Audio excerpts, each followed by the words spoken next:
नमस्कार प्रिय बच्चों, मैं एमएस आपका एमएस फॉर मैथ में स्वागत करता हूं। आशा होगी कि आप सकुशल होंगे।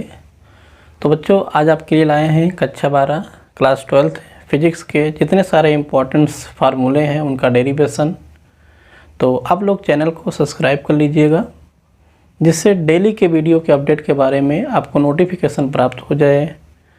और अगर वीडियो आपको पसंद आता है तो आप लोग इसको लाइक करिएगा और अपने दोस्तों को भी शेयर कर दीजिएगा। तो बच्चों, जो पहला चैप्टर है कूलाम का नियम तथा वैद्युत क्षेत्र, तो इसमें जो आपका फर्स्ट फार्मूला है कूलाम का नियम ही है। तो जो इम्पोर्टेंट है बहुत है।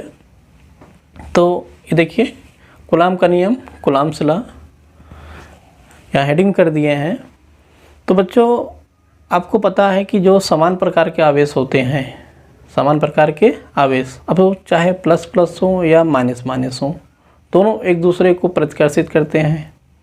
अगर एक प्लस है दूसरा माइनस है या विपरीत प्रकार के आवेश हैं तो वो क्या करते हैं, एक दूसरे को आकर्षित करते हैं। तो बच्चों, जैसे ये आवेश है, ये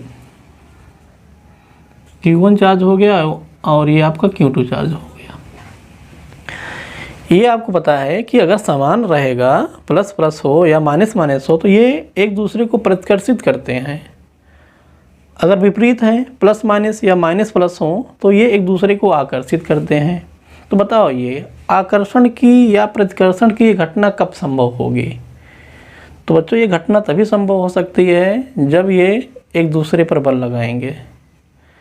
बिना बल लगाए ये घटना कभी संभव नहीं हो सकती है। ठीक है। तो इसी बल के संबंध के बारे में, आवेशों के बीच जो बल लगता है जिसको हम वैद्युत बल कहते हैं, जिसको क्या कहेंगे, वैद्युत बल कहेंगे। तो इसी बल के संबंध के बारे में हमारे कूलाम ने एक नियम का प्रतिपादन किया, उसी को हम कूलाम का नियम कहते हैं। कूलाम का नियम क्या होता है कि दो स्थिर बिंदु आवेशों के बीच लगने वाला वैद्युत बल उन आवेशों की मात्राओं के गुणनफल के समानुपाती तथा उनके बीच की दूरी के वर्ग के व्युत्क्रमानुपाती होता है। और इस बल की जो दिशा होती है दोनों आवेशों को मिलाने वाली रेखा के अनुदिश होता है। तो देखो बच्चों, जैसे मान लीजिए कि ये आवेश है Q1 Q2 और इनके बीच की जो दूरी है वो हम लेट कर ले रहे हैं R। दूरी क्या है, ये R है। तो अब जो इनके बीच वैद्युत बल कार्य करता है, इन दोनों आवेशों को आप मिलाओगे तो जो रेखा क्रॉस करेगी उसी रेखा के अनुदिश होगा। अगर ये दोनों विपरीत आवेश हैं तो अंदर की ओर होगा, और अगर समान प्रकार के आवेश हैं तो बाहर की ओर होगा। तो कूलाम के नियम के अनुसार देख लो, कूलाम के नियम के अनुसार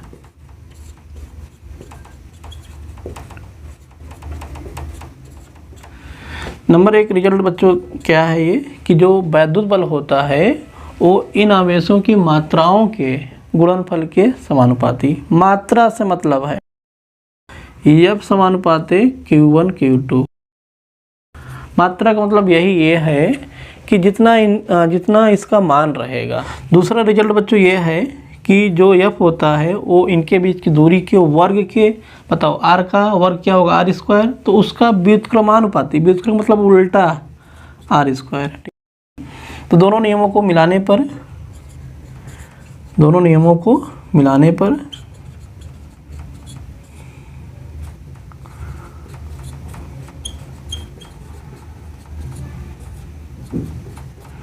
तो बच्चों, रिजल्ट आपको क्या मिलेगा?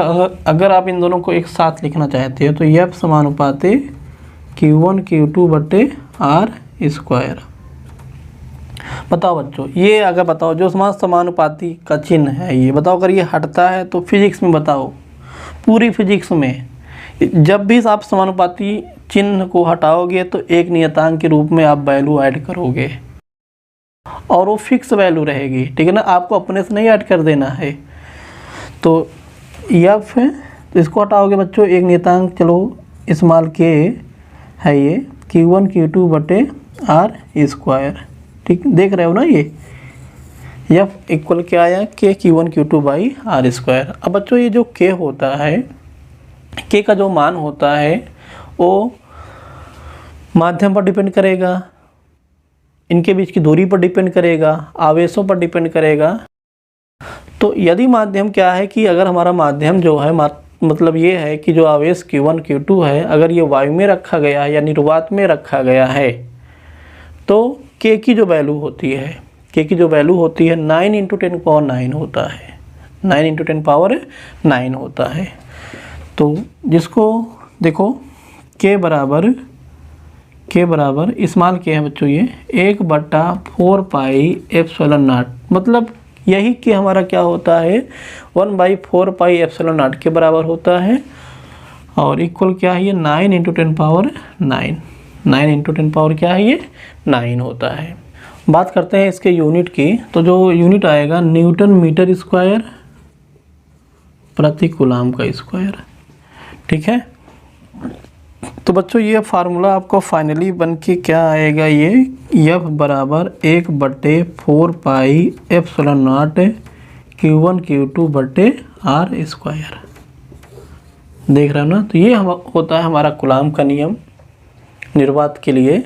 तो देख रहे हो बच्चों यहाँ पर क्या है कि 4π तो आप जानते हो, ε0 एक अलग वैल्यू आ गई है।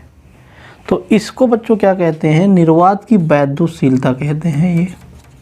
ये क्या है, ये निर्वात की वैद्युतशीलता,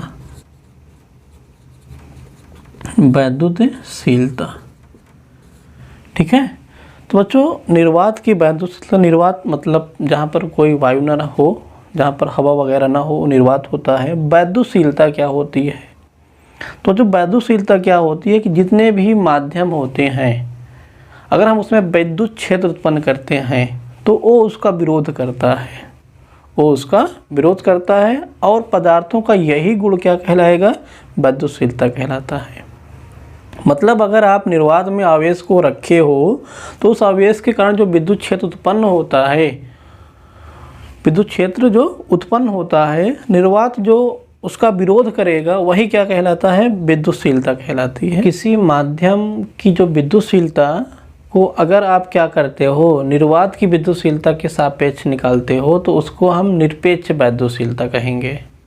क्या कहेंगे, निरपेक्ष वैद्युतशीलता कहेंगे, जिसको हम माध्यम का परावैद्युतांक भी कहते हैं, माध्यम का परावैद्युतांक कहते हैं। तो ये देखो कि जैसे मान लो किसी माध्यम की विद्युतशीलता एप्सिलॉन है और इसको हम क्या कह रहे हैं, निर्वात की विद्युतशीलता के सापेक्ष निकाल रहे हैं, निर्वात की विद्युतशीलता के सापेक्ष निकाल रहे हैं। तो ये जो रेशियो होता है उस माध्यम का निरपेक्ष विद्युतशीलता कहलाता है, और इसी को क्या कहा जाएगा, माध्यम का परावैद्युतांक कहा जाएगा, जिसको K से आप लिख सकते हो, ये कैपिटल K के द्वारा लिखा जाता है। तो K क्या है आपको बताओ, K क्या है, माध्यम का परावैद्युतांक है। ये क्या है, परावैद्युतांक, जिस माध्यम में आप रखते हो उसका परावैद्युतांक होता है। तो बताओ बच्चों, यहाँ से अगर आप बताओ माध्यम की विद्युतशीलता निकालोगे, माध्यम की विद्युतशीलता,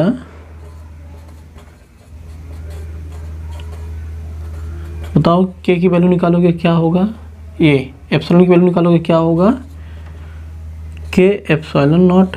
देख रहे हो ना, ये धातुओं के लिए बच्चों K का मान अनंत होता है, धातु के लिए K का मान क्या होगा, ये अनंत होगा।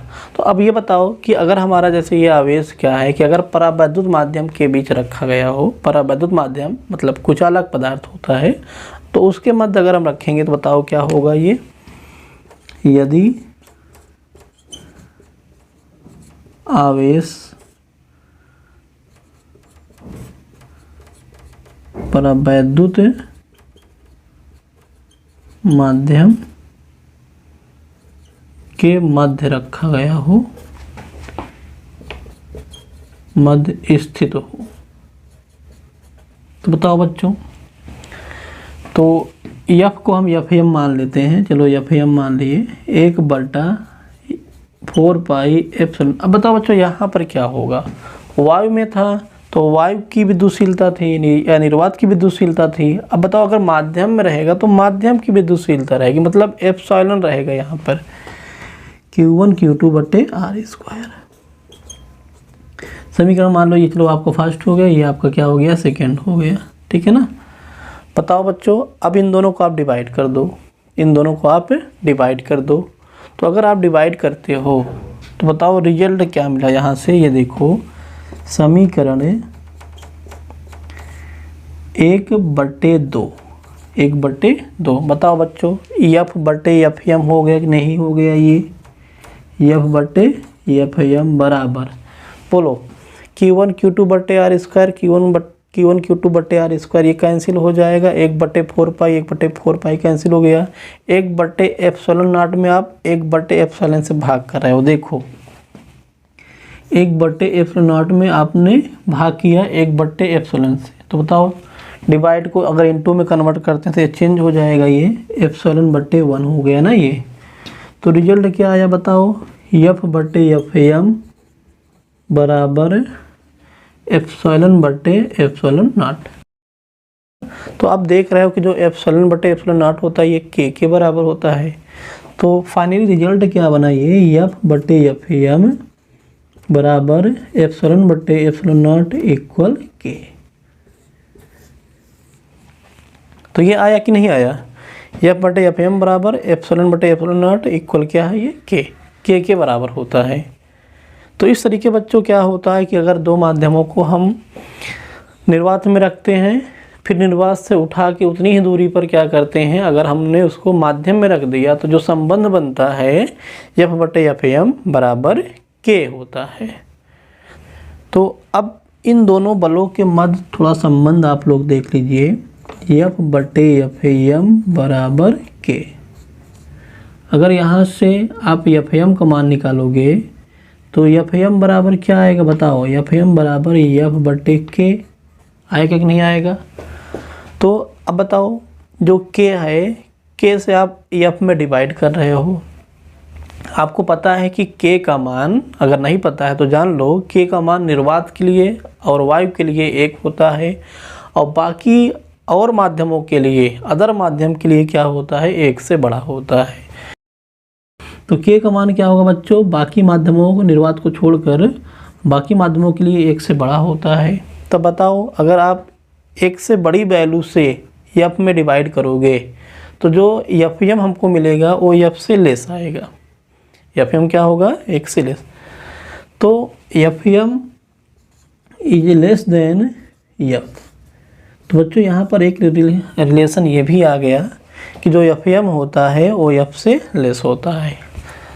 तो इसका मतलब बच्चों ये है कि अगर आप दो आवेशों को निर्वात या वायु में रखते हो, फिर उसको उठाकर आपने उतनी ही दूरी पर किसी माध्यम में रख दिया, तो जो वैद्युत बल लगता है वो घट जाता है निर्वात की अपेक्षा।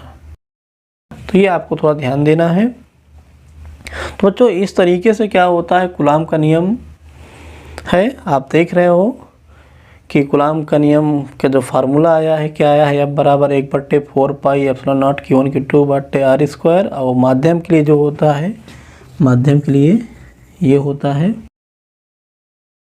तो बच्चों बात करते हैं कि जो ε0 होता है, मतलब निर्वात की जो विद्युतशीलता होती है, उसके मात्रक और विमा के बारे में बात करते हैं। एग्जाम में कभी कभी वो भी पूछ लेता है कि जो ε0 है उसका मात्रक क्या होता है या उसकी विमा क्या होती है। तो ε0 का मात्रक व विमा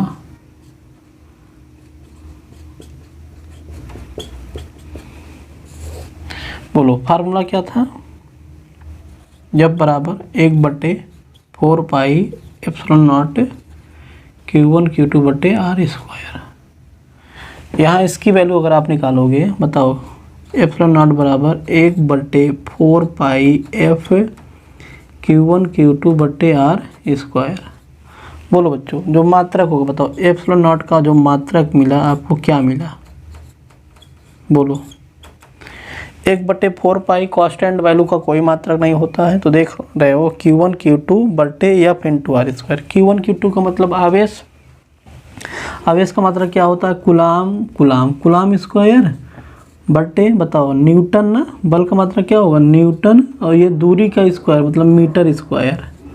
ठीक है ना। ε0 का मात्रक क्या आया, कूलाम का स्क्वायर पर न्यूटन मीटर स्क्वायर। तो बात करते हैं एप्सिलॉन नॉट की बीमा की। तो बोलो बच्चों, 1/4 पाई कांस्टेंट की कोई बीमा नहीं होती है। तो आप देख रहे हो Q1 Q2 बटे एफ इंटू आर स्क्वायर। तो बीमा लिख लो। देखो Q1 Q2 दोनों आवेश हैं, तो Q बराबर I इंटू टी होता है। Q बराबर I इंटू टी, आई का मतलब A, टी का मतलब T। तो ये हो गया A और T। तो यहाँ देखो 2 बार है तो आप स्क्वायर कर दो, बटे क्या है F। बल की बीमा क्या होती है, EMALT -2 इंटू आर का स्क्वायर मतलब दूरी का स्क्वायर L स्क्वायर।